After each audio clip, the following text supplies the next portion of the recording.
The story begins as we meet a boy named Haru, who shut himself in after being bullied in high school. He stayed in his room for years, but one day, he is suddenly reincarnated by a goddess. Haru realizes he must have died, and the goddess tells him he will be reincarnated into a new world filled with magic, and she will give him overpowered skills to help him in his new life. She tells him to enjoy his second chance at life, and Haru just wants to be able to live a quiet and easy life. The goddess reincarnates him, and he finds he has been reincarnated as a baby. He's the son of the king, and he's born with the royal insignia. The king is excited to see how strong he is, so he has his advisor perform a magical assessment. His crystal ball glows as it examines Haru's power.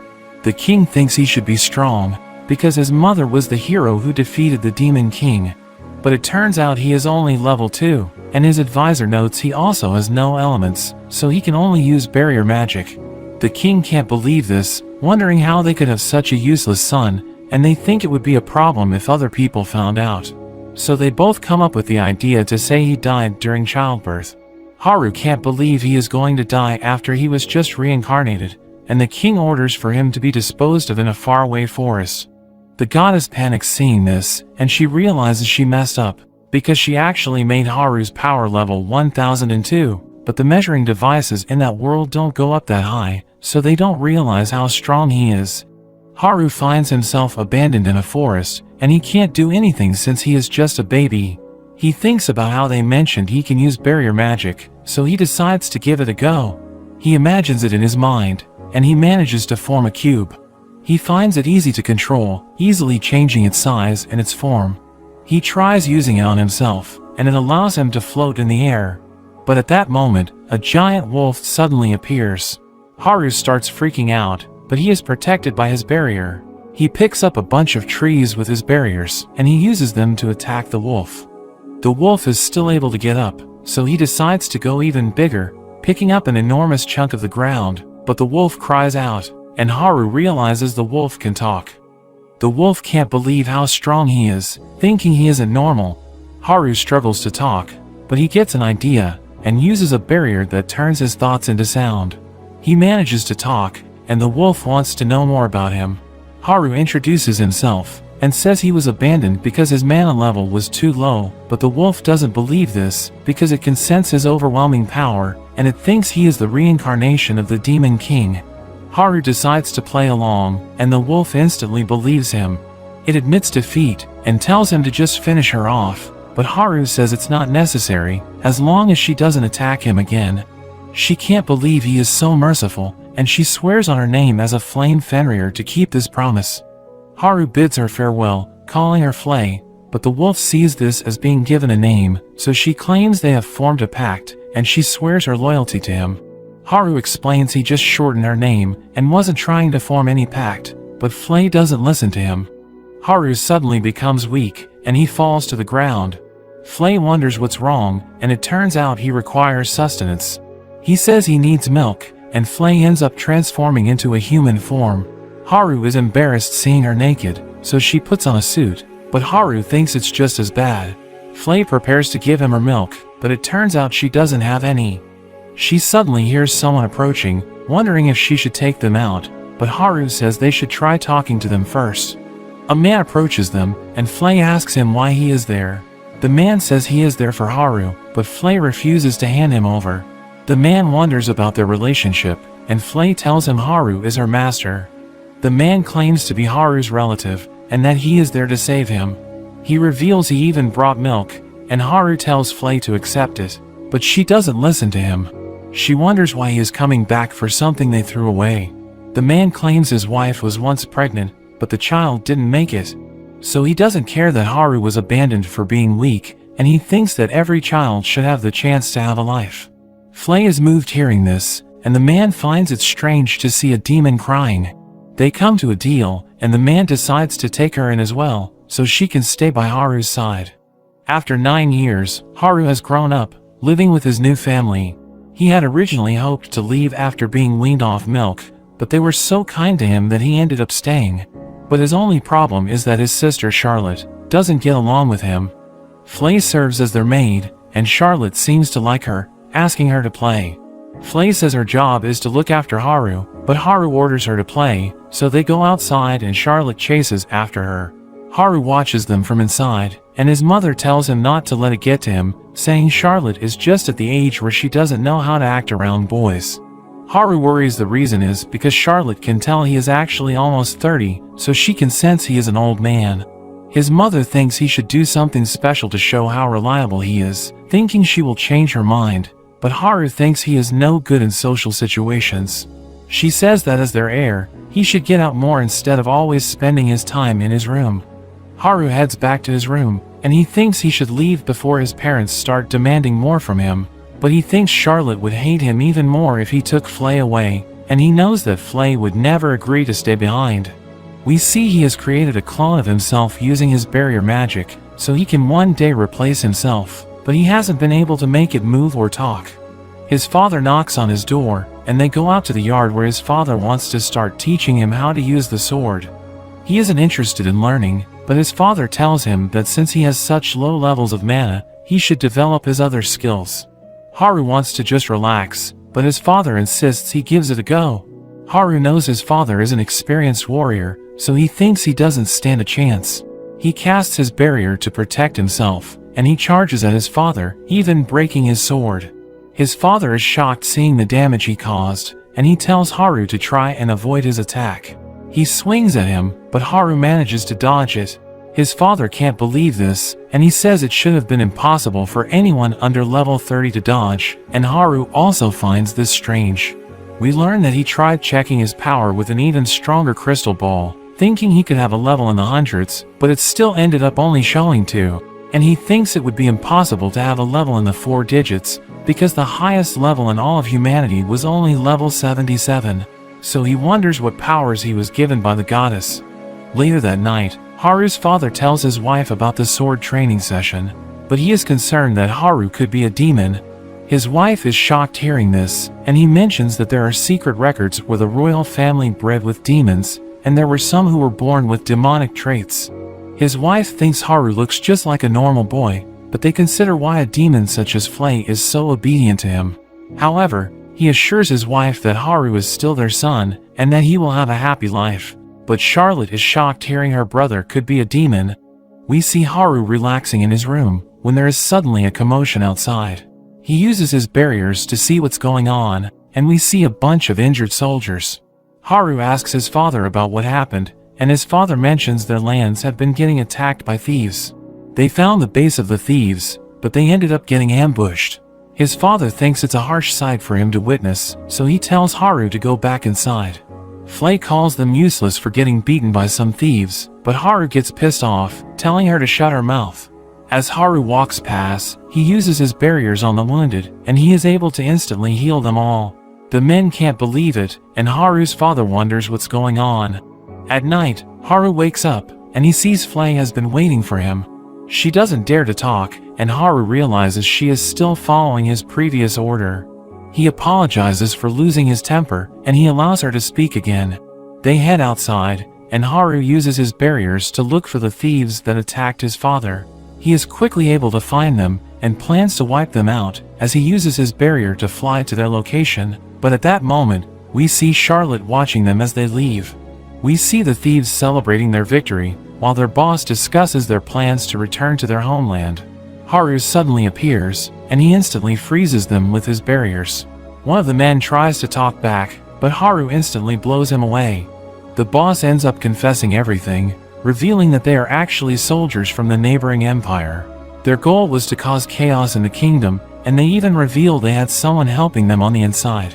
Haru wonders if there is someone after his father's life, but the men don't know anything else. The men ask to be spared, but Haru tells them they messed up by attacking his father, so Flay ends up burning the entire base, and he ends up sending an anonymous letter to his father about what he learned. His father is surprised to learn that the Empire is involved, and Charlotte wonders who took out the bad guys, and he can tell that it must have been Flay's doing. Charlotte suddenly gets up, and explains there is somewhere she needs to go. As she leaves the office, she thinks about what she saw the previous night. She asks Flay if there are 2 Harus, but Flay is confused about what she is talking about. She reveals she saw them leaving, but she knows Haru shouldn't have enough mana to fly, so she checked in his room, and she ended up finding his clone sleeping in his bed. She notes that it didn't have his usual scary aura, so she wonders what it all means. Flay is impressed to hear that Charlotte can sense her brother's strength, and she explains just how powerful he really is, but she tells her not to think too much about it. Flay ends up reporting her encounter to Haru, and he can't believe she already found out about his clone. He decides to set up extra surveillance on her, so he can keep tabs on what she is up to. Over the next few days, we see Charlotte following him around. No matter where he goes, Charlotte watches him, even when he's in the bath, and when he tries to confront her, she just runs away. After a week, we learn that his mother and Charlotte are going on a trip to the annual festival. Haru tells them they should take Flay along, but his mother mentions that Flay hasn't been around, and Haru remembers how he told Flay to intimidate the monsters in the forest, so they don't attack any towns. Later on, Haru's alarm goes off, and he realizes it's the surveillance he put on Charlotte. We see that their carriage was attacked by Imperial soldiers, and Charlotte is carried away by her mother Natalia. The men chase after them, casting their magic, but Natalia manages to block it, but she gets hit in the leg. Charlotte suddenly hears a voice, and she directs her mother to run. Natalia wonders who's giving the directions, but they end up at a cliff. Charlotte tells her to jump, and they manage to make it down by using magic. They end up finding a cave, but Natalia thinks it's too bright to be able to hide. Natalia decides to go out to find the person who was giving them directions, saying they must be a hero of justice. She tells Charlotte to stay quiet, and she quickly heads off. As she leaves the cave, the entrance is hidden by some illusion magic. But at that moment, the soldiers catch up to her. Natalia thinks she can't let herself get captured, so she prepares to take her own life. However, her blade suddenly shatters, as Haru arrives just in time. He gets pissed off at the situation, and he instantly blows all of the soldiers away. He calls out for Charlotte, telling her to take care of her mother, but she is terrified feeling his aura. She realizes it must be her brother, so she forces herself to see him. Haru is surprised to hear her calling his name, and she asks if he is a hero of justice. He is confused by the question, but he decides to play along. Charlotte gets excited, thinking he uses his powers to defeat bad guys, and Haru just agrees. She apologizes for not realizing his true identity, but Haru tells her she needs to keep it a secret. At night, Haru's father receives a report about what happened, and he wonders about the mysterious person that has been helping them. He asks Haru if he has any ideas, but he just says that the person should stay on their side as long as they behave. Charlotte and Natalia return, and Charlotte instantly hugs Haru. She tells him how much she missed him, and their mother wonders when they became so close. Charlotte refuses to explain, but she just says that she loves him now. Haru is happy about this, but Flay seems to get jealous of their new relationship. After that, Charlotte would barge into his room every day, asking to play, and he now has trouble dealing with her because she likes him too much. She wonders what he is doing, and he tells her he is keeping watch with his surveillance magic. She is impressed he can use ancient magic, calling him amazing, and Haru says it's hard to learn since it's a lost magic. But Charlotte mentions that she has seen records about it, and she ends up taking him to their castle archive. Haru is surprised to learn they had such a huge library, and Charlotte helps him grab some of the books. Haru learns that his barrier magic is considered ancient magic, and he is surprised Charlotte has been reading these books. He thinks they would be too difficult for her, but she says that their father would normally read it to her. She tells him to do the same, sitting on his lap, and Haru does his part as her big brother. They read that there are some gods that can travel between worlds, and Haru thinks it sounds like a story from an anime, and Charlotte wonders what he is talking about. He thinks she wouldn't understand, but she insists on trying her best to listen. He explains it as drawings that can move, and he gets excited talking about it, and she wishes she could also experience it. So Haru decides to find a way for them to watch anime. After 2 weeks, Haru manages to get access to the internet from Japan, and he finds that his old Netflix account still works. He creates a kid's account for Charlotte, and he lets her choose what she wants to watch. She picks a show about a magical girl, and she is amazed that the drawings can really move. She finds it amazing, but she isn't able to understand Japanese. Haru thinks it would be hard for her to learn a language, but thinks she should be able to manage since she's still young. He starts teaching her the alphabet, and he is shocked she seems to have learned it after only 2 hours. After another 2 weeks, Charlotte barges in, wanting to watch the latest episode of her favorite show. We see zombies in a city, but the heroes of justice fight them off. It seems she has mastered Japanese by just watching anime, and Haru wonders if she's a genius. He's glad she's having fun, but he thinks he needs to be a good example for her. So he tells her she can only watch for 3 hours a day. Charlotte is devastated, wondering why he would do this to her, but he claims it's for her own good. They have dinner together, and Charlotte seems to be nodding off. Their father wonders what Charlotte has been doing in his room, and Charlotte says they've been busy researching ancient magic, and their mother is happy to hear they're working together. After dinner, Charlotte follows him around, but he tells her she can't watch any more anime for the day, so she should just take a bath and go to sleep. We see Haru taking a bath, and Charlotte ends up joining him.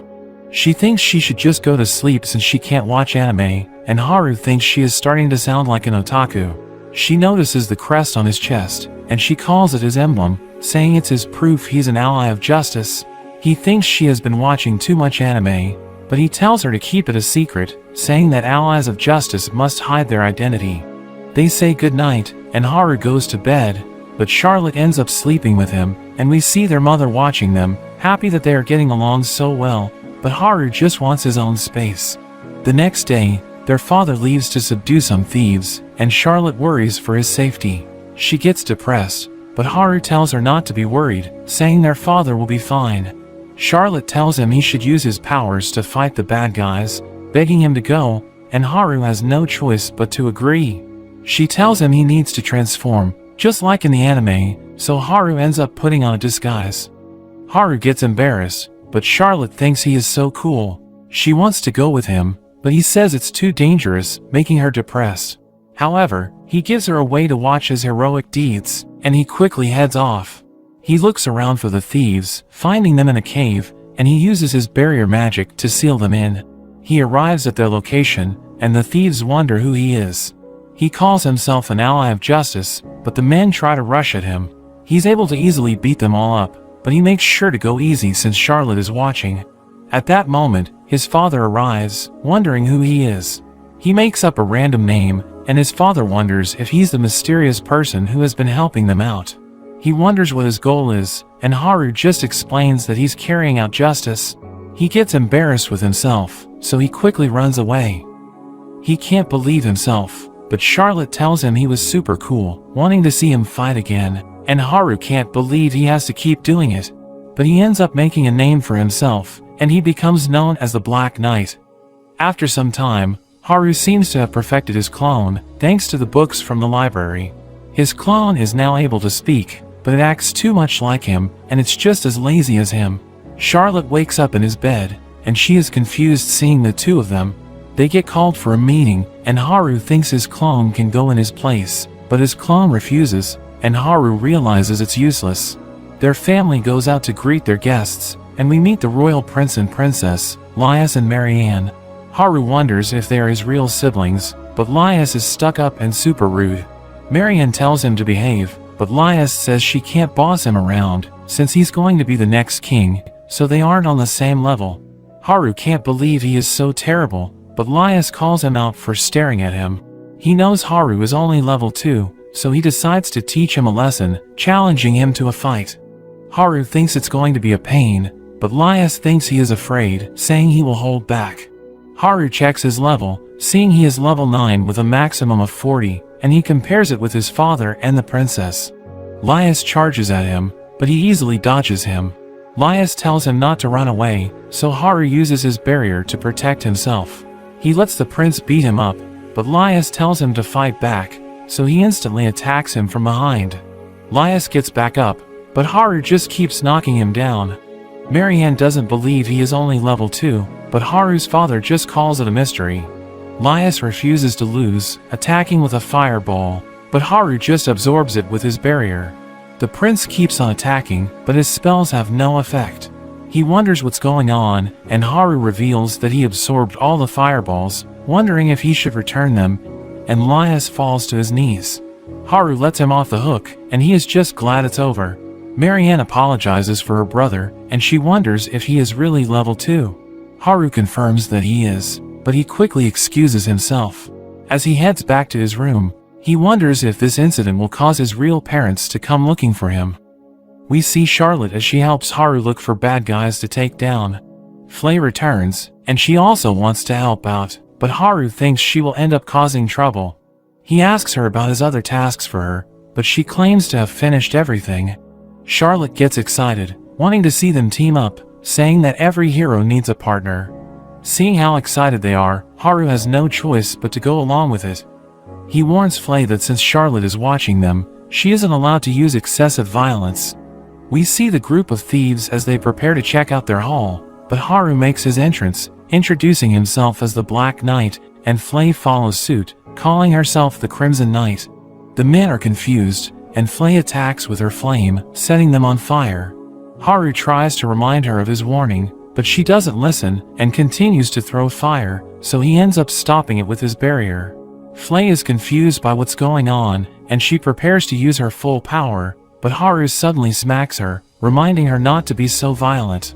She says she got carried away, but she tries to burn them again, and he smacks her again, telling her to head back while he handles the rest. Haru becomes exhausted afterwards, but Charlotte says they were awesome. Flay wonders why her attack didn't work, thinking she'll need to use more power next time. Haru doesn't want to do it again, but seeing how happy it made his sister, he considers it. Meanwhile, we see Lias as he wonders how Haru defeated him when he's only level 2. We learn he was trying to assert dominance as the next king, but it didn't turn out the way he expected. His aide tells him to get ready for the banquet, and he suggests Lias to invite Charlotte to join him on their tour of the fields the next day. Lias doesn't care about her, but his aide tells him it's for his own good. Charlotte visits Haru after the banquet, and we learn he sent his clone to take his place. His clone reminds him that they are the same, so he found the experience just as miserable. His clone can't handle being his double, and it jumps into bed. Charlotte worries for the clone, thinking it will have to go on the tour, but she notes she will also be going, since Lias invited her. Looking at how tired his clone is, Haru decides to be the one to go. Later at night, Haru decides to check the route for their tour, to make sure that it's safe for Charlotte. He finds a suspicious group that looks like they are summoning something, so he decides to go check it out. He rocks up to them, wondering what's going on, but the men are shocked to see him. They prepare their spells against him, but he easily takes them all out. One of the men activates the magic circle, summoning a bunch of skeletons. Haru finds them creepy, but he easily takes them down with his sword. However, they get right back up, jumping onto him, but he easily blows them all away. They keep getting back up, but he notices a crystal on their chests. As the man orders them to attack, the skeletons suddenly turn around, and they start attacking the men instead. The leader summons a huge golem, crushing the skeletons, and it even manages to break through Haru's barrier. He wonders how to deal with it, but he notices it also has a crystal on its chest, so he ends up attacking it, causing the golem to stop moving. The men wonder what's going on, but it also turns on them, and Haru apologizes, saying he stabbed it with his barrier, which overrode its magic formula. Haru ends up capturing them all, and he tries to ask the leader about their objective. The man refuses to talk, so Haru gets the skeletons to dig a hole, and he threatens to bury all of them alive. The leader reveals he works for the Queen Consort, saying they were trying to summon monsters to assassinate Charlotte during the tour. Haru wonders why they would target her, and the man reveals that the Queen is scared of her potential, knowing Charlotte will surpass her one day. He mentions that the Queen was also behind the bandit attacks, but since they failed twice, the Queen sent her personal summoner squad. Haru thinks it's the same as when he was abandoned, and she's doing everything to protect her own position. Haru gets angry thinking about it, and the golem starts to go wild, grabbing onto the man, but Haru stops it just in time. He refuses to lose the people he loves, and decides to go against the Queen, even if she's his real mother. We see Flay keeping watch as the tour takes place. The ride is awkward, but Charlotte tries to cheer Lias up, telling him he shouldn't feel bad about losing to Haru, because he never even stood a chance. Marianne joins in, saying it's not a big deal, but this only makes things worse. Haru tells them to chill, but Lias thinks he didn't even use magic during their fight. Haru explains he can buff himself to get stronger, but Lias and Marianne are shocked to hear this. Haru isn't aware it's a big deal, and Lias wonders if he's a returned demon. Haru doesn't know what that means, and Charlotte explains that when a demon marries a human, their descendants can have demonic traits. Marianne thinks it would explain his power, but she notes he doesn't have any horns, and just looks like a normal boy. Charlotte vouches for the rest of his body, saying it's completely normal, since she's bathed with him, but this just weirds them out, thinking he's a perv. Charlotte wonders if it's wrong, but they just try to explain that it's not common. They arrive at their destination, and they admire a wheat field. Charlotte runs off with Marianne and Lias, while Haru has a chat with his father. Haru poses a hypothetical question, wondering what he would do if the queen was after Charlotte's life. His father reveals he got a letter from the Black Knight when he was delivered the queen's mages, so he knows the threat is real. He knows she sees him as her enemy, but he can't retaliate since she's the queen. Haru wishes she would disappear, but his father tells him the capital would fall into turmoil without her. He explains that the king fell from power long ago, and there are many nobles that try to take the throne, but the queen keeps them all in check with her power. 2 years before Haru was born, the king led an army against the Demon King, with the Queen Giselle among them, and she took out the Demon King by herself. She became a hero, and her marriage with the king was supported by everyone, but she's now trying to take the kingdom for herself. His father thinks there's nothing they can do, unless someone more powerful could replace the queen. He thinks Charlotte will easily become stronger than her, but she's still too young. So he tells Haru to look out for her until she grows up. Flay volunteers to take out the queen, but Haru declines, saying it's a personal issue, so he wants to be the one to do it. He thinks the queen will make another attempt on Charlotte's life soon, so he decides it's time they had a reunion. His mother Giselle receives a report about the failed attempt on Charlotte's life. Learning that the Black Knight is protecting her, she throws her drink at them, calling them useless, and she thinks she will need to handle it herself. But at that moment, Haru arrives, instantly taking out her men with his barriers. Giselle wonders how he made it into her castle, which should be protected by barriers, but Haru calls them weak, saying he just broke through them.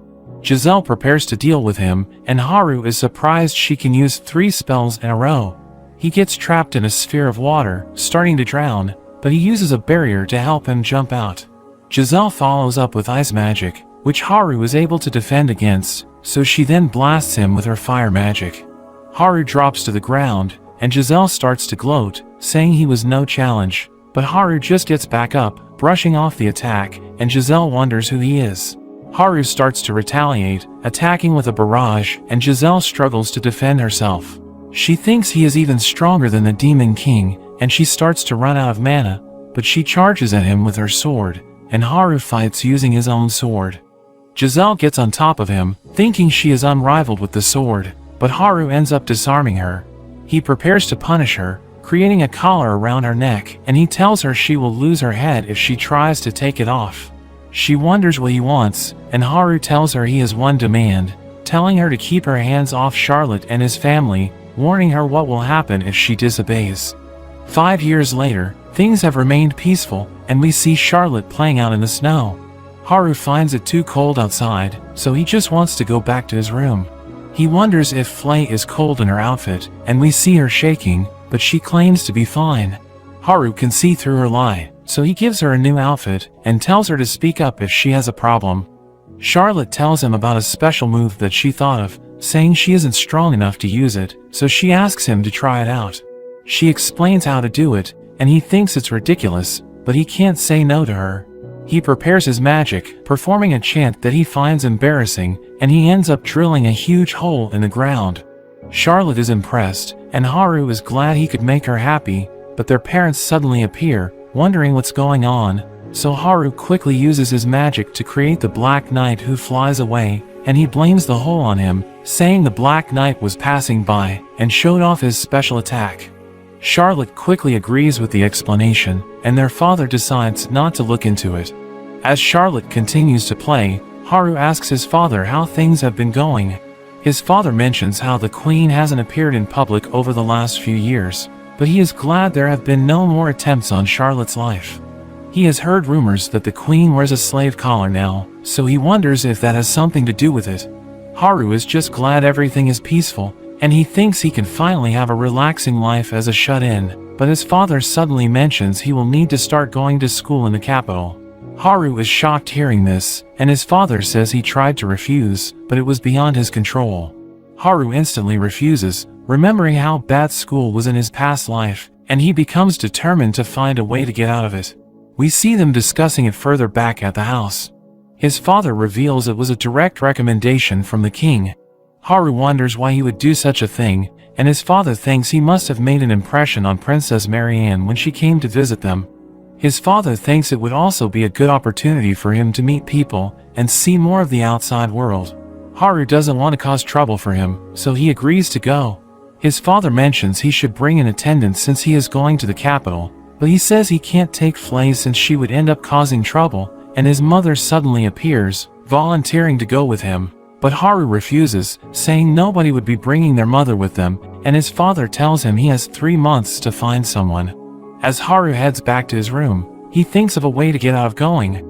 He explains the situation to his clone, but the clone also refuses, saying he also wants to be a shut-in. So Haru explains his plan, wanting his clone to get expelled from the academy for lack of ability, since it can't use any magic, and that way it won't cause any trouble for his father. His clone thinks he could do it himself, but Haru claims he might accidentally use his barrier magic if he is getting picked on.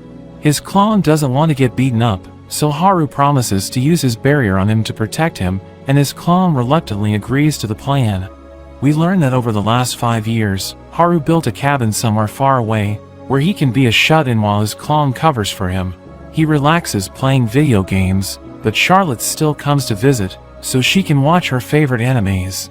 She gets depressed wanting to watch more, because she can only visit with Flay since he is so far away, but Haru mentions he could use teleportation magic to help her. He shows it off, passing a ball to her through his barrier, and they are amazed that it works, but he notes he hasn't tested it on a living creature. Flay suggests trying it out with his clone, so he opens up a door to his room. He tells his clone to come through, but his clone knows what's up, refusing to risk his own life. He taunts Haru to try it himself, but Flay gets annoyed, and she jumps right through, grabbing the clone, and she throws him through. But after this test, they confirm that it works, so Haru installs a door for Charlotte to come and visit, but his clone heads back, just wanting to be left in peace. As Haru continues to relax, he suddenly remembers that he needs to find an attendant. He goes out for a walk, but he ends up at a village filled with skeletons. But they call him their boss, and it turns out they are the skeletons from 5 years ago, when he defeated the Queen's summoners. The leader of the skeletons, Johnny, welcomes him to the village. Haru notices that there are also other monsters, and Johnny explains that they took in strays who had nowhere to go, but he assures Haru that they are all well behaved. Johnny goes on to show Haru the other parts of their village, showing him their farms where they grow their food, and they have quite an impressive harvest, shocking Haru because they are doing all of this to feed the other monsters. Johnny keeps showing him other areas of the village, and Haru thinks that if he added flesh, Johnny could be a good attendant, but as he continues to talk about the village, Haru realizes he talks too much, and thinks he would go crazy if he had to listen to him every day. Haru takes his leave, and he tries to relax by the river, but we see the golem from 5 years ago is also there. It turns out to be a girl, and she has a crush on him, giving him a flower. Haru considers choosing her as his attendant, thinking she has a nice personality, but in the end, he thinks she is just too big. He returns to the cabin, where Flay wonders what he was talking about when he mentioned an attendant, but he tells her it's none of her business, which makes her depressed. The next day, Flay takes Charlotte to visit the village, and she is impressed her brother gave all the monsters a place to live. She decides to give the village a name, calling it Pandemonium, and Johnny thinks it's a great name. Meanwhile, in the distant frozen mountains, we see a group of adventurers hunting a blizzard dragon. They manage to injure it, causing it to fly away, but it ends up crashing down, and it gets swept away by the snow. Haru learns about this incident from his father, who tells him that the dragon appeared near their borders, and he worries it could enter their territory and go on a rampage, so he wants Flay to help investigate it. Flay says she only takes orders from Haru, but when Haru tells her to do it, She mentions that she doesn't know of any blizzard dragons, so she thinks it must be a coward that hid in the mountains while the demons were at war against humans, so she doesn't want to help someone like that. Haru asks for time to think about it, but when they leave the room, they see Charlotte was eavesdropping, and she feels bad for the dragon, asking Flay to help it, so Flay has no choice but to agree. They head into the mountains, and Haru manages to find the dragon. The dragon is in bad shape, and the adventurers have caught up to it, but Haru and Flay arrive just in time. Flay tries to burn them all with her fire, but Haru protects them just in time, leaving them on the ground.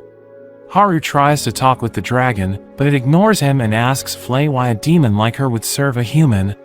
Flay explains her story for an hour, and the dragon is surprised Haru is the reincarnated Demon King, but Haru can't believe Flay still remembers his story. The dragon apologizes for not helping out during the war, saying she doesn't like fighting, and explains that she has just spent the last 300 years living a quiet life in the mountains. Haru gets excited hearing this, thinking she lived the perfect lifestyle, and he wonders how she spent her days. She says she used to just sleep all day in a cave, but after meeting an adventurer who left a book behind, she would spend her time reading it over and over again. She eventually wanted to read other books, so she would transform into a human and sneak into a village where she could get books and take them back to her cave. But she was eventually discovered, and the adventurers ended up burning all of her books. Flay is brought to tears by the story, and she invites her to stay at the village. The dragon happily agrees, and she recognizes Haru as her master. She transforms into a human, and Haru quickly gives her some proper clothes. He removes his mask, introducing himself, and the girl doesn't have a name, so he decides to call her Liza. She is happy to receive this name, but Flay suddenly interrupts, reminding her who's boss, because she is Haru's first servant. Haru decides to head back, and Liza is able to fly after him, making Flay jealous, and she tries to keep up with them. Haru introduces Liza to his family, and his father is surprised he dealt with her so quickly. Haru asks for her to be able to stay as one of their maids, and his father doesn't mind as long as she follows the rules, while Charlotte is excited to meet her. Flay teaches Liza how to be a maid, showing how easily a broom can break, and telling her to be careful, but Liza manages to do a great job. They move on to washing dishes, and while Flay breaks every dish, Liza flawlessly cleans her dishes. They try cooking next, and Flay uses her fire, but that just ends up burning everything, while Liza learns from the other maids, and she is praised for learning so quickly, which makes Flay jealous. The family enjoys the food that Liza made, and they all compliment her on how good it tastes, making Flay depressed. Natalia wonders what else Liza can do, and she mentions she likes to read, which has helped her learn the fundamentals of magic. Natalia is impressed, and she suggests for her to be Charlotte's personal maid. The next day, we see Liza teaching Charlotte how to use magic. Charlotte struggles at first, but she manages to create a fire. Liza also helps her with her studies, and they start doing everything together. Charlotte quickly improves, and Haru is amazed seeing Liza teaching and doing laundry at the same time.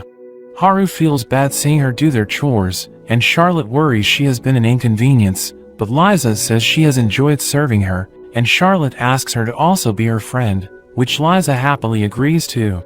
Haru thinks about how Liza is earnest and a quick learner, so he thinks she would make the perfect attendant for him, but he doesn't want to take her away from Charlotte after they just became friends. He thinks about it some more, and he realizes he could use his teleportation magic to allow Liza to be in two places at once. The next day, we see Charlotte in the yard, and Liza flies by. Flay claims she can also fly, so Charlotte asks her to teach her, but when Flay demonstrates her flying, it turns out she is just jumping, but Charlotte finds her amazing. Natalia wonders what they are doing, but she thinks flying magic would be too dangerous for Charlotte, making her depressed. Charlotte is about to cry, so Flay rushes to Haru, but he was watching everything, and he instantly creates a plane for Charlotte to fly in. Back at the cabin, Haru decides to check their levels, and we see that Flay and Liza are both fairly high level, but Haru is surprised when he sees Charlotte's max level is so high, remembering how the Queen's level was only 40. He thinks Charlotte will hit max level in no time, but she disagrees, revealing that when she was a baby, she made a fireball before she could even talk, so her mother ended up putting a seal on her. Charlotte wonders about Haru's level, and Flay thinks he must be over 100, but he refuses to show them since he knows he is only level 2. Later on, we see Charlotte becoming depressed because her favorite show has ended. Liza tells her it's time to go back, but as they leave, Haru mentions he is starting school in the capital. Charlotte suddenly thinks of it as a terrifying place, and she tells Liza to cancel her plans and summon her knights for an emergency meeting. We see her meeting with Flay, Johnny, and the Golem. They discuss Haru going to school, and Flay is shocked she didn't know about this. She thinks there's nothing Haru could learn at a school, since he's the Demon King, but Johnny reminds her they promised not to reveal his secret. Charlotte is shocked hearing this, wondering why Haru has a secret she doesn't know, but Johnny comforts her, saying she is Haru's favorite, so he will tell her in no time. They move on with the meeting, and Charlotte mentions a show she watched about a school, but when she asked Haru what a school is like, he calls it the most terrifying place on earth, so she wonders why he would willingly attend one. Based on the anime she watched, she comes up with a theory, thinking there must be a secret student council pulling the strings and corrupting the other students. She thinks it must be part of an even bigger evil syndicate, and Haru must be trying to infiltrate and stop them. Flay and Johnny are instantly sold on this theory, so Charlotte thinks they need to start preparing so they can help him. Liza suggests talking with Haru, but Charlotte says they shouldn't bother him with everything, saying they need to be able to think for themselves. Liza ends up reporting everything to Haru, and he is glad he heard about it before anything happened. Liza wonders if he's actually fighting against an evil syndicate, and he decides to play along, seeing it as his chance, and he asks for her help, telling her he will need her as his attendant when he goes to school. Liza is surprised by the request, but she agrees, thinking about what's at stake, and Haru starts brainstorming ways to get himself kicked out of the school as soon as possible. Haru prepares to leave for the capital, and his father tells him to take care. We see Haru has used his magic to hide Liza's horns and tail, but she is still getting used to it, while Flay begs to be brought along. Meanwhile at the royal palace, we see Marianne as she brings news to Lias that Haru is on his way. We learn that Lias was the one who recommended Haru, but he claims he just wants to know how Haru is so strong. He knows Marianne also asked the king on Haru's behalf, making her embarrassed, and he teases her for being obsessed with Haru. They go on to talk about a cult that has recently appeared. It's disguised as a branch of the church, and they seem to be extremists that worship demons. Their influence has spread throughout the kingdom, and has even infiltrated the academy. There are also rumors they are planning to overthrow the monarchy, and there are an increasing number of nobles joining their cause. Lias has heard rumors that his mother is behind it all, but he doesn't know what she's planning, thinking her behavior has become strange ever since she was given her collar 5 years ago. Everyone knows that the king and queen are no longer on good terms, so Lias thinks his mother must be trying to use the church to take over. He doesn't know what they can do, but Marianne gets the feeling that Haru will be the key to changing the situation, thinking that his powers would be enough to defeat an entire organization. At that moment, Giselle suddenly enters. We learn Marianne is just her stepdaughter, and she suddenly starts to choke her, thinking she's being looked down on because of her collar. Lias begs her to stop, and she drops Marianne, saying it was just a prank. She also knows about Haru coming to the capital, and she tells Lias to get along with him, but she actually wants him to find information about the Black Knight, and Lias can only agree. Back at Haru's cabin, we learn he set up a door near the capital, so he can get there when the time comes. Charlotte reminds him he needs to go, and Flay begs him to reconsider.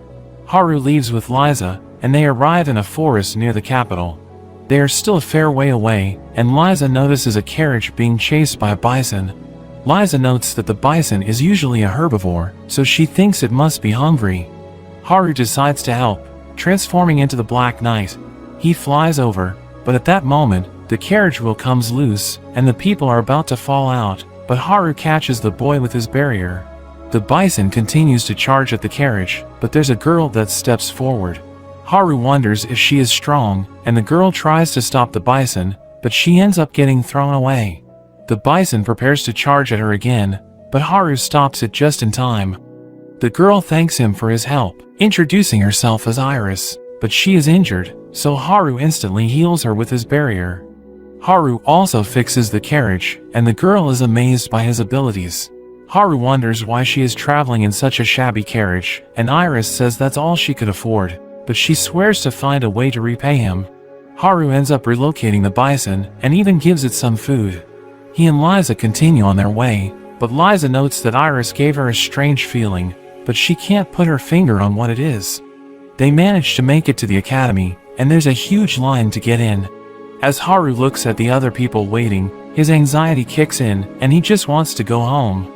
He eventually gets in, and he is given a ton of paperwork to complete.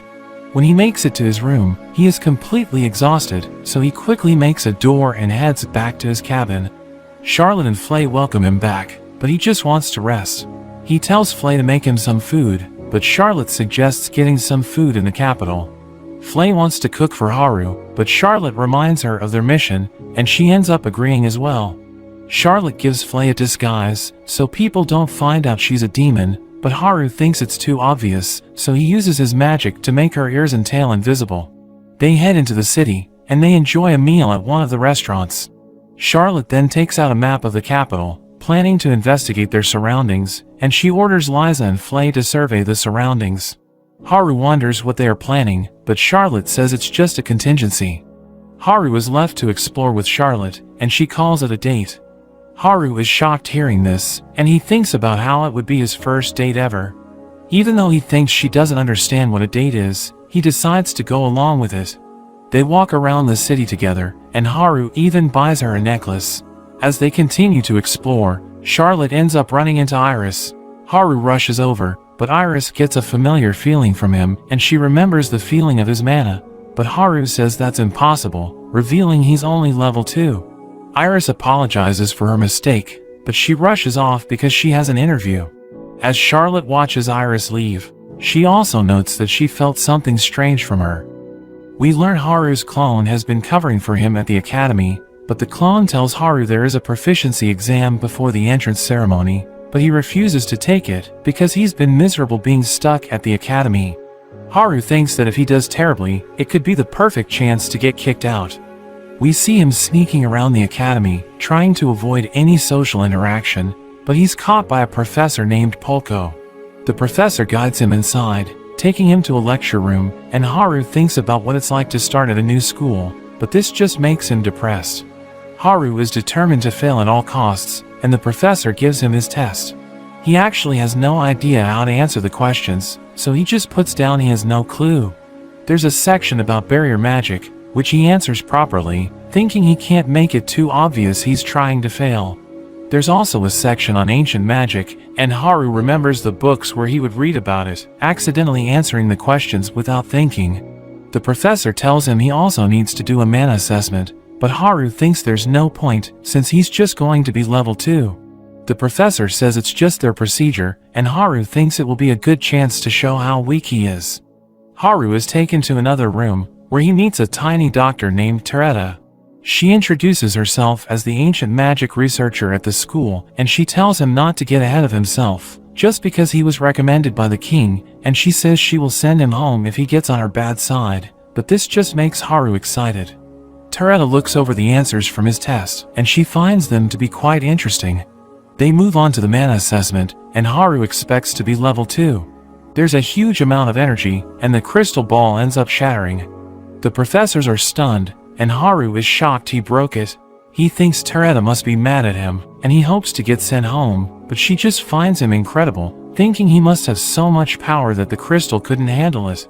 She also points out his responses from his test, thinking he is bold to just say he has no clue, and she is impressed by his knowledge about barriers, as well as ancient magic. Teretta decides to take Haru as her personal disciple, telling him to join her with her research, but he instantly refuses.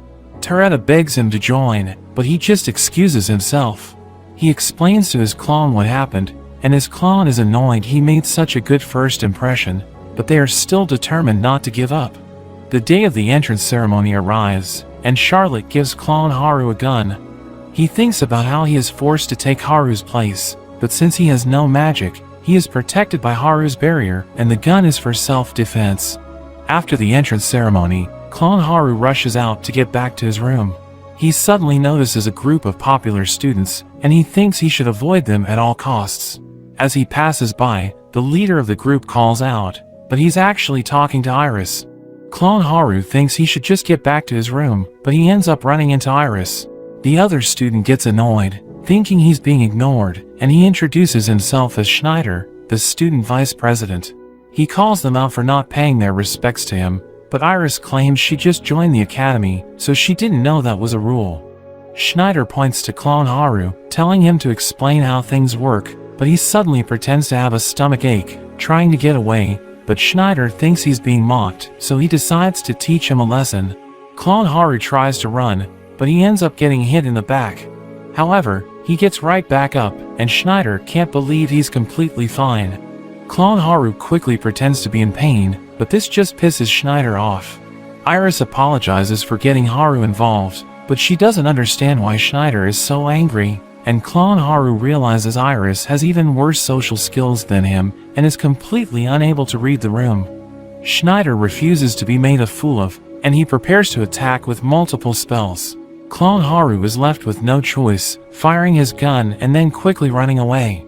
Haru learns about everything that happened, and his clone also notes he is being chased around by Tereta. Haru sends him back home to rest, and he thinks about what he should do. He receives a duel request from Schneider's associate, and he tries to decline it, but the girl tells him it would bring dishonor to his family. Haru thinks it's a massive pain, and he wonders how he can get out of the duel without getting hurt. He continues to monitor the girl, but sees Iris following the girl onto her carriage. They end up going to Schneider's house, and Iris tries to ask for Haru's duel to be called off. She points out his injury, saying he's in no shape to fight, but this only pisses him off. Haru continues to watch, and Schneider tells Iris to know her place. Iris wonders what it will take for him to call the duel off, and Schneider tells her to strip and dance for him. Iris agrees to this, and she actually starts to do it, but Haru can't bear to watch, and everything goes dark. He appears as the Black Knight, telling Iris she's being dumb and telling her to go home. Schneider wonders what's going on, calling for help, but Haru mentions they are in another dimension. Schneider wonders who he is, and Haru calls himself a hero of justice, saying he's there to punish him. Schneider tries to attack him, but Haru suddenly pins his shoulder, causing him to fall in pain. Haru goes over his sins, from picking on new students, trying to punish him with a duel, and telling Iris to dance for him. Haru tells him to reflect on his actions, and tells him he's stuck with the pin in his shoulder until he has atoned for his sins. He mentions that the pin will only get tighter if he tries to remove it or use any magic, but Schneider tries to attack anyway, but this only causes him pain. Haru disappears, and everyone is returned to the room.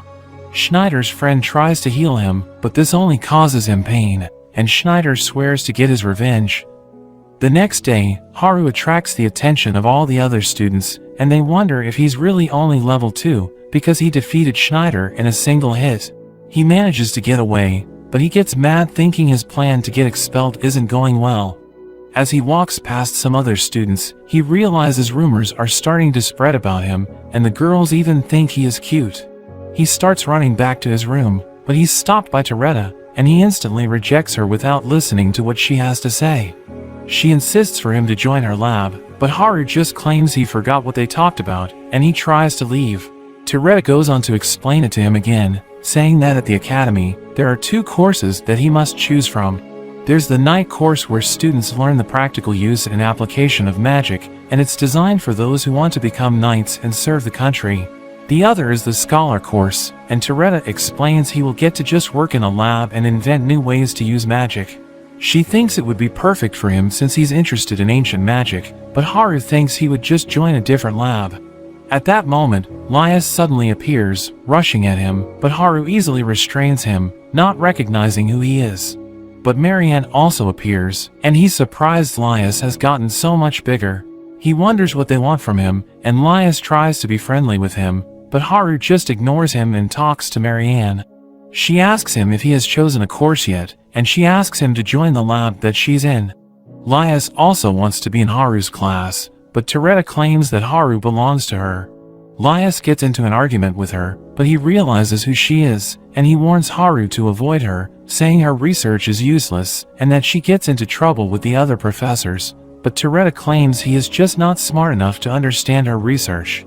The three wonder what Haru is going to pick, but Iris suddenly appears, saying she has business with Haru. Haru doesn't know what she wants, but he sees it as his opportunity to get away, so he claims he made plans with her, and quickly runs off, while Marian gets jealous, wondering what relationship they have. Haru manages to get away, and he asks Iris what she wants. She wonders if he's really the same person from the previous day, claiming he feels completely different. Haru is shocked she can tell the difference between him and his clone, and he reflexively puts up a barrier. Iris can feel the barrier as well, and Haru becomes suspicious of her, asking why she thinks he is different. She says that although he's the same on the surface, she notes that he had no magic power the previous day, but now his power is overwhelming. Haru thinks back to when he first met Flay, and she also called his power overwhelming, so he wonders if Iris is actually a demon. She assures him she is a human, but Haru still finds her strange. He tells her he can't explain his power, but asks her to treat his two forms as the same person. Iris goes on to apologize for getting him into trouble, thanking him for his help, and she asks to be his friend. Haru is surprised at the request, but Iris takes his response as a yes, and she is happy to have made her first friend. Haru wonders why she wants to be friends with him, and Iris says they keep running into each other, so she thinks it's a good sign. Haru is surprised he is her first friend, wondering what kind of life she's had, so Iris tells him her story, saying she was abandoned after she was born. Haru wonders about the reason, and Iris thinks it was because she was able to talk right away. Haru thinks a talking baby would definitely be concerning, and Iris tells him how she ended up at a monastery, but she wasn't treated well, and the only priest who cared for her died when she was 5. Since she lived in such an isolated place, she never got to interact with her surroundings, which is why she lacks common sense and social skills. But Haru tells her she chose the wrong person to become friends with, revealing he also has no friends, so she won't be able to learn common sense from him. However, Iris thinks this is the perfect chance, thinking they are similar, so she still wants to be his friend. Haru gets the idea to use her to help him get out of troublesome situations at the academy, so he thinks becoming her friend might not be the worst idea. He asks what course she's taking, and she tells him she's taking Toretta's class. Haru isn't happy about this, but he agrees to take it as well, and Iris is overjoyed by this. Meanwhile at the cabin, Charlotte has been depressed ever since Haru left, and Flay also wants to be by his side, but Charlotte suddenly senses something happening to him, so she decides to check up on him. Flay cries because she isn't allowed to go, but Liza thinks she is earnest, and she's impressed with how well Flay has adapted to their situation. But Flay thanks her previous job, working for the Demon King. Liza asks what the Demon King was like, and Flay says he was kind, mentioning his dream was to find a way for demons and humans to live in peace. She remembers his final fight against the Queen, where he sacrificed his own life, but Flay thinks he did it to be reincarnated as a human, so that he could create peace from the human side. But she can't believe that he would end up being reincarnated as the Queen's son. Haru claims he lost his memories after being reincarnated, but Flay notes that the Demon King would always shorten their names, and when Haru gave her the name Flay, she thought for sure that he must be the Demon King, and she even thought about calling him by his true name.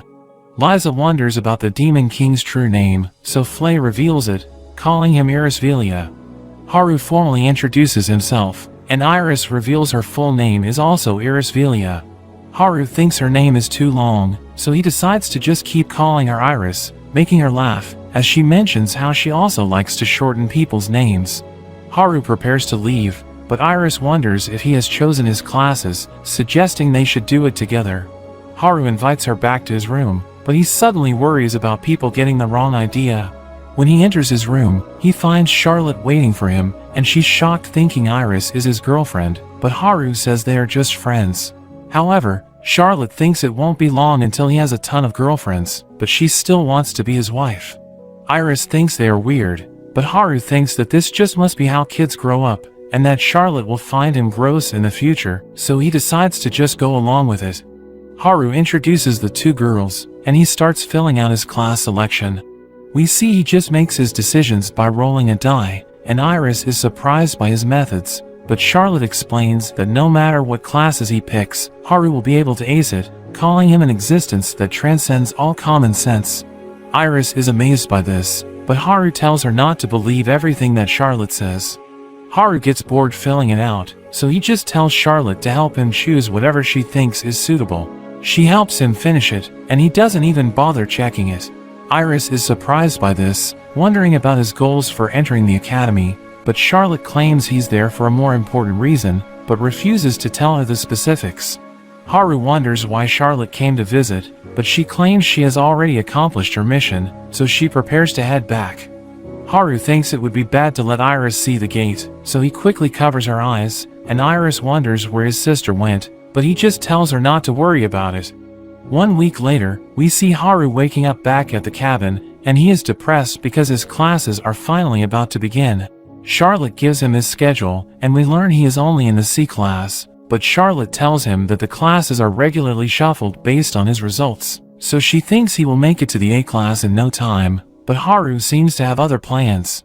He's suddenly surprised when he notices the classes that she chose for him, and it turns out she chose all the most advanced classes for him, thinking everything else would be too easy for him, but Haru decides to use this to his advantage, thinking that the other students will think he is cocky for choosing all the advanced classes, and he thinks it will help him get kicked out when he fails. Haru heads to class with Iris, and she can't believe that he's only in the C class, revealing that she's in class A. When Haru gets to his class, everyone stares at him, and he remembers it's because of the drama he got into with Schneider, so he tries to keep a low profile. The teacher begins the class, telling them that since they're in class C, they are able to move up or down to other classes, so he decides to start with a test. Haru thinks it's his chance to show how useless he is, but when he gets the test, he finds that it's super easy. He compares it to the material that Charlotte learned when she was still a child. Haru thinks that the teacher must be giving them an easy test to help them build confidence. He thinks it would be too obvious if he got everything wrong, so he aims to just pass with a 60. After the test is over, the teacher notes that everyone did poorly, with an average score of only 20. He isn't surprised at the result, because the average score in Class B is only 50, but he's amazed by Haru's result. Haru wonders what's going on, wondering how the other students could score so poorly with such easy questions, but he comes to the realization that it's not that they're dumb, but it's because he based his assumption on Charlotte, and she's just too much of a prodigy. The teacher thinks he's amazing, and tells him to move straight to the A class. The next day, he attends his new class, and he's immediately grabbed by Iris and Lias. They fight over who gets to sit with him, but the teacher calls them out for causing a scene. She knows they are only in their first year, and she looks down on them for taking her advanced class, warning them that she will kick them out as soon as they get anything wrong. She also knows that Haru and Iris are taking Toretta's lab, so she has an even bigger grudge against them. The teacher introduces herself as Oratoria, and she starts giving them a lesson about elemental theory. She calls Iris up for a demonstration, and we see she has an affinity with every element. Oratoria is amazed seeing this, and she immediately tries to recruit Iris to her lab, but Iris declines the offer. Oratoria goes on to explain that everyone has a main element, and the others are considered sub-elements. She explains that it's hard to quantify a person's affinity for sub-elements, but Haru has a status skill that allows him to see everything. Oratoria explains that it's hard to quantify sub-elements because it's possible for the value to change when performing different spells, even with the same element. Haru thinks it has something to do with the hidden properties, and Oratoria suddenly approaches him, wondering how he knows about such a thing. We see that he just read it from his status window, and he explains that people can have hidden properties attached to their elements, which can boost certain types of skills. Oratoria is amazed by his insight, wondering how he could know about such things, because it's on the cutting edge of research, and only a few people should know about it. So she immediately tries to get Haru to join her lab, but he also refuses. Later that day, we see Haru and Iris arrive at Toretta's lab, but we learn that Haru became too exhausted, so he swapped places with his clone. Toretta is happy to have them there, but it seems she's just using them to fill the requirements so that she can keep operating her lab, and she decides to have a party. Clone Haru thinks about sneaking away, but Polko suddenly screams as he discovers a tied-up Schneider. Toretta reveals that she forgot about him, saying he came to get help from her, but she thinks it's the perfect chance to research ancient magic, because she knows his shoulder is being affected by barrier magic. We learn that ancient magic is different to modern magic, because it doesn't require a constant supply of mana. Toretta notes that the barrier in Schneider's shoulder has already been there for 2 days, so she recognizes it as ancient magic. Iris can't believe there's someone who can use ancient magic in the current age, and Toretta starts slapping Schneider to find out who cast the spell on him. Schneider can't give them much information, and Toretta thinks he must be scared about revealing their identity, so she theorizes that it's the work of the Black Knight. She finds it strange that the Black Knight appeared in the capital around the same time that Haru arrived, so she starts to suspect him. She grabs onto him, begging for him to teach her about ancient magic, but the real Haru suddenly appears as the Black Knight. He tells Toretta that he has no relation to Haru, and that he's just in the capital to bring justice. Toretta is excited to meet him, and she thinks that he punished Schneider because he is a part of the shady cult, but Haru is just surprised that such an organization actually exists. He plays along with it, and he reminds Schneider to call off their duel if he wants to be free from his spell. Schneider reluctantly agrees, and Haru prepares to leave, but Toretta suddenly restrains him. She refuses to let him go without answering her questions, but he easily breaks free and traps her with his barrier instead. Polko tells her to apologize, but Toretta is just too interested by Haru's spell. However, she suddenly needs to pee, begging Haru to free her, and she promises to leave him alone. After this encounter, the group continues with their welcome party. Toretta gets them to drink, and Iris ends up getting drunk. She tries to get Clone Haru to drink as well, pouring him a cup, but she ends up just drinking it herself. She then suddenly thanks him for being her friend and joining the lab with her, but she then just falls asleep. Toretta is also a bit drunk, and she wonders if he knows why Iris is interested in ancient magic. Haru has no idea, so Toretta explains that when Iris's magic was measured, she had an affinity with all the elements, but her level was only at level 5. Toretta notes that although Iris is still growing, her level is unusually low for her age, and it's possible that it might not increase any further. So that's why she is interested in ancient magic, because the people from that time were said to be over level 100, so she hopes to discover something that can help her level up. Toretta ends up falling asleep as well, and Clone Haru decides to call it for the night. Meanwhile, we see Schneider in his mansion, throwing a tantrum over having to withdraw from the duel. He thinks it will damage his reputation, and he can't accept it as the next future king. We learn that his father joined the cult in order to overthrow the monarchy and make Schneider the next king. He refuses to let Haru win, so he orders his assassin squad to kill Haru and his friends, but we see he is being watched. The assassins approach the lab, and they know that everyone is asleep. We see that the assassins have brought over 20 elite men, so they are confident they will succeed. They immediately carry out the operation, rushing toward the lab, but it seems to be protected by a barrier. The assassins look around the whole building, but find that it's completely protected. One of the men try attacking with a blade, but it has no effect at all. A door suddenly appears, and the man tries to check it out, but he ends up getting pulled inside. The captain orders his men to destroy the door, but their spells just get swallowed up. There are even more doors that appear, and the men start getting picked off one by one. Haru makes his appearance, and the captain tries to attack him, but just gets frozen by Haru's barrier. Haru ends up bringing all the men back to Schneider, asking him why he ordered the hit. Schneider denies everything, but Haru shows him a recording of him ordering the assassins. Haru prepares to give him another punishment, but Schneider suddenly injects himself with a syringe, transforming him into a demon. Haru is smashed out of the mansion, and he wonders how he's going to deal with Schneider. He suddenly gets a call from Charlotte, saying she got the feeling he was on duty. She is surprised to see he is fighting a monster, and Haru explains that it was the evil syndicate that transformed Schneider into a monster. Charlotte feels bad for him, so she asks Haru to save him, and Haru has no choice but to agree. He dodges Schneider's attacks, but he struggles against his strength. He tries attacking with his barrier, but he just ends up getting clapped. Haru is about to be crushed, but he uses his barriers to free himself and seal Schneider's arms. However, Schneider rips his own arms off, but he's able to instantly regenerate them. Haru doesn't know how to deal with him, but Charlotte points out that he became smaller after regenerating, so Haru thinks he can return Schneider back to normal by cutting off his overgrown body. Haru uses a new technique, and he creates thousands of swords in the sky. Charlotte is amazed to see his new skill, and Haru rains his blades down onto Schneider, cutting away his overgrown body. Schneider returns to his original form, and Haru tries to continue their conversation, but he just ends up running off. Clone Haru wakes up, and he thinks about how the party was kinda fun.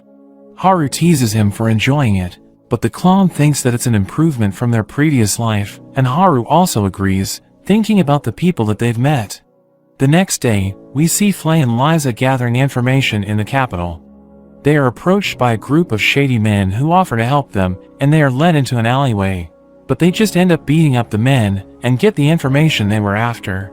We see them in another one of Charlotte's meetings. They have learned more about the power struggle for the crown, and Charlotte thinks that the capital is headed for trouble. Liza has her doubts, but Johnny reminds her of Haru's fight the previous night.